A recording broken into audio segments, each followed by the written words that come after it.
काठमाडौँ निर्वाचन आयोगले 1,36,060 जना नयाँ मतदाता थपिएको जनाएको छ। आज साँझ 8 बजेसम्मको तथ्याङ्क अनुसार आज मात्रै 11,197 जना नयाँ मतदाता थपिएका छन्। हालसम्म थपिएका मतदातामा 81,864 पुरुष, 54,178 महिला र 18 जना अन्य रहेका छन्।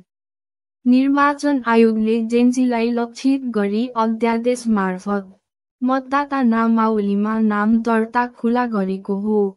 यो नामावली सङ्कलन कार्तिक 30 गतेसम्म जारी रहनेछ। आगामी 21 फागुनमा तोकिएको प्रतिनिधि सभा निर्वाचनलाई लक्षित गरी यो अभियान सञ्चालन भएको हो। 16 वर्ष उमेर पूरा भएका र नेपाली नागरिकता प्राप्त नागरिकहरूले प्रदेश तथा जिल्ला निर्वाचन कार्यालयमा बिहान 8 बजेदेखि बेलुकी 6 बजेसम्म नाम दर्ता गर्न सक्नेछन्। यो नयाँ मतदाता थपले आगामी निर्वाचनमा कस्तो प्रभाव पार्ला? आफ्नो विचार कमेन्ट गर्नुहोस्।